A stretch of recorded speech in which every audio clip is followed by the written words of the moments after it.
Shona from ATB here on Thursday the 16th of October down at Werribee. No Darren Dance today, so we should get through this quick smart without his sly remarks and comments. So I'm just going to briefly run through the results that we had this week. We had a pretty good week. Royal Fantasy, she come fourth at Hamilton.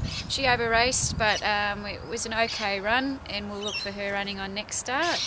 Flying Paris, fourth at Cranbourne. She showed improvement in running, and she's still learning the trade, so keep an eye out for her. We had Platelet come second in the Group 2 Scalacci Stakes at Caulfield, first up. Again, she's such a little trooper. She really tried her guts out, and had she had clear running, the result might have been a little bit closer. We had Crackerjack King come 12th in the Caulfield Stakes, ridden by Michael Walker. If I'm going to be blunt, I would say he was slaughtered. And then we also had Guest of Honour, who come 9th in the Group 1 Toorak Handicap. He wasn't really ridden to instructions, so we're going to put a line through that run and disregard that he went round. Crackerjack King and Guest of Honour remain on the path to the Cox Plate, so we'll keep heading towards there and see how we go. We had Manor Trust come 5th at Cranbourne. Ben Mallon rode him at the front. He didn't really enjoy it being ridden up there. He's more of a horse that likes to be ridden behind. And then once into the straight, he had a couple of horses eyeball him, and he didn't really appreciate it and fell behind. He's now headed to the paddock after a pretty good preparation with him, with a first and a couple of seconds. We had two winners on Tuesday at Ararat. We had Tokyo Tower. She won okay, and she'll need more ground in her next start, and look for her to be running on. We had Sir Dylan, who comes second. Seems to be a late developer, this horse, but now his second run into his prep, he's showing us that he could be a late mature. And we had Reigning Meteor finish first at Ararat. He jumped well, he settled well, and then he got into a bit of traffic. He was stuck on the rail. However, once he got into the clear and the straight, he really knuckled down, and he tried his little heart out, and he won by about a nose, I would say. So well done to all those owners, the winning connections, and we look forward to now this week's runners, where we've got quite a few. Friday, tomorrow, we're off to Donald, where we'll host Me, who steps up in ground from her last start. She still needs further, but from 1200 to 1600 is ideal for her, so keep an eye out for her. We've got Snitzel Rose. She's dropping back in distance, so I think she ran over 1200 or 1300 her first start resuming, so back to 1000, and we'll see her finish off strongly, hopefully. And we've got Schwassons, who we think might be a top 3 finish. On Saturday we head to Caulfield, where we've got Firehouse Rock racing. He was ridden probably poorly, to say the least, at Flemington last start. Got back in the field. Nick Hall got off and said I should have ridden him from the front. So hopefully this start he'll ride him from the front, and we'll run into some money. It's a race worth $750,000, so we'll be trying a little hard out for that one. And then we're on to the big one. We've got Dandino and Seismos heading into the Golden Ale Caulfield Cup. Both drawn awkward barriers, but you know, lots of things happen in racing. In a race over 2,000 metres, we like to say that the barriers are insignificant, so let's go with that. On Sunday, we've got nominations for Tayo. He's resuming from a spell, handy horse, off to Seymour, so keep an eye out for him. And then Warrnambool nominations, we've got Martha's Moment, La Passe. So stay tuned to the website for acceptances on that one. And Wednesday, on Geelong Cup Day, we've got Esprit de Sol racing. He's on a derby campaign, so all going well. He'll hopefully run a good race there and continue on to the derby. So earlier I caught up with Craig Williams, and here he is.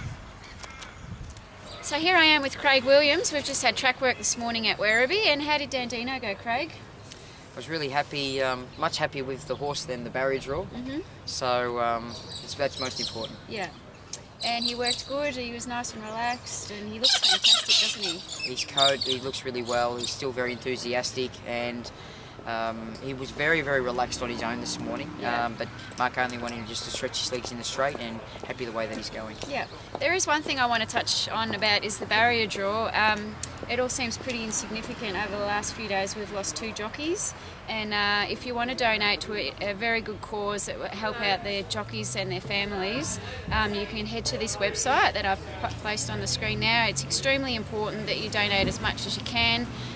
If you think you're going to buy a new hat or a new tie, instead of doing that, recycle an old one and donate that money to the National Jockeys Trust. It's a really important cause, isn't it? It certainly is. It's been highlighted in the last couple of days, and the risk factor of everything involved. But most importantly, we support all the riders and their families that have fallen and will go on hard times. So it is a really important cause and a great charity. Yeah. So now, on a more lighter note, I'm going to ask you some questions. This is a way when you got them on the phone and they look like they're in Hebrew. No, they're English, but you know, I could mix them up a little bit. What was your path to becoming a jockey? I probably didn't have a choice. I'm one of 3, and my 2 brothers both train. My father's a jockey, now a horse trainer. My mum is a Harrison, so basically everyone in the Harrison family had to be involved in racehorses. So I guess when my brother stole my food from the table, then I was left to be the jockey. Runs in the family. It's in the blood. Yep. What's been your career highlight? I've been very fortunate that I've had a lot of career highlights. Apart from meeting me. Okay. Or Guesty. Or Guesty. Yeah. Well, I'm very lucky to meet Guesty, who is Mark Guest is my manager, if you don't know. Look, in regards to career and big wins, of course, winning the big Group 1s and especially going international, I really love to represent Australia, and to be able to win internationally and compete is one of my places that I love to be. But in regards to satisfaction, there's nothing more rewarding than having a feel for the owners or the horse that I've had involvement with, rather than just jumping on for the first time. So winning races the like build-up of everything. The build-up, winning the Werribee Cup and the Eclipse Stakes for my family, and the Cranbourne Cup, which I'm from Cranbourne. Yeah, it's a river. They're the ones that really that hit home anyway. Yeah.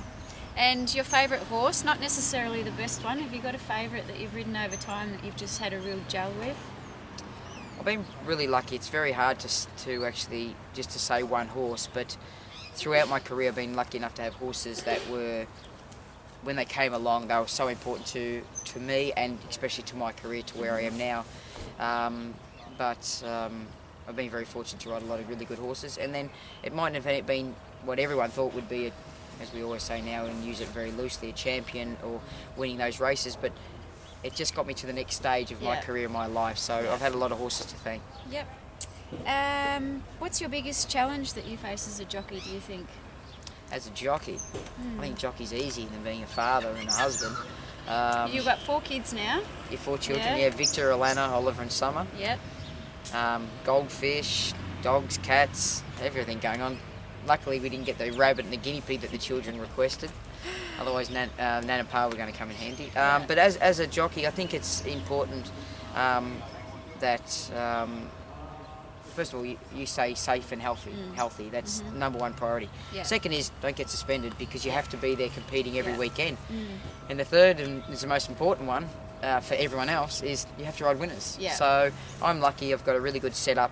I have a really good lifestyle in regards to I get to spend enough time overseas, which keeps me fresh and stimulated. Different environment. We can use that word. Yeah. So I love challenges. Yeah. So I love to be able to raise my my expectations and also challenges, and that keeps me really motivated. Yeah. Do you have a problem with your weight at all? Or I saw you when you got on the horse this morning. You got no ass. Well, I would have said I'm fit. There's a proper way of wording things. I would have said I'm fit, but anyway. I don't think you get an ad for a jeans catalogue. I don't know. I can put a whoopee cushion in there. Might be all right. But anyway, one for each cheek. One for each cheek. Yep, might be good. Until I had to sit down. Yeah. But my weight's very stable. But we've decided now, unless one horse came on and it was a 3-year-old going towards a Cox Plate, and I just had that much expectation for it, and I prepared 4 months out. Yeah. I won't be trying to ride 3-year-old colts in. You can't go into the big races wasted, can you? You've got to have your full senses and be fit and Correct. healthy. Yeah. It's not just about making the weight for that race. Yeah. It's also around there, The and whole package. where I am at the moment, I've got very fortunate that Dandino comes to the major races with a lot of weight. I can pick up rides in those races with more weight in the Cox Plate.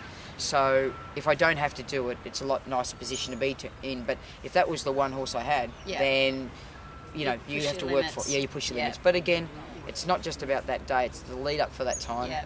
and it's the time after it when you have to recover from it. And Yeah. it's okay for me to talk about it, but if you really want to get the true inside, you speak to my manager, Mark Guest, and speak to my wife, Lisa. And I hear she'll about give you it the from full Mark of it. Guest. Well, there you Yeah. go. You've got the correct version I get the of it. mail. Tell me, which is your favourite carnival around the world? Oh, Melbourne Cup Carnival. Yeah.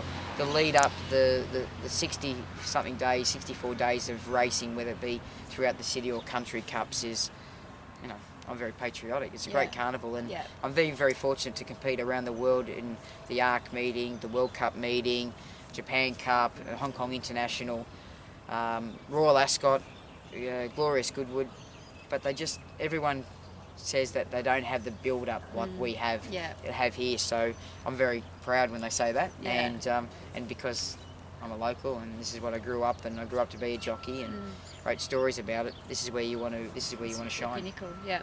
And what do you do outside of racing to relax?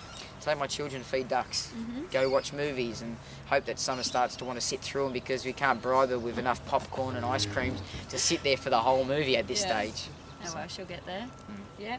Now, you've ridden a few horses for Australian Thoroughbred Bloodstock. How do you find us? Well, I love riding. I love. Apart from Darren Dance giving you a hard time. No, he's good. Obviously. Which actually, Darren, is my ATB cap. How would you? You haven't ridden I the would winner love to yet, wear one. but I'm Thank you, Darren. preempting and giving him the good vibes and thinking what could come. Let me look. And so too. It feels good on me too. Yeah. Thank you very much. So we're going to preempt and get a winner for you very shortly. Yeah. Saturday. Have I got hat hair? It's fine. You can edit it anyway.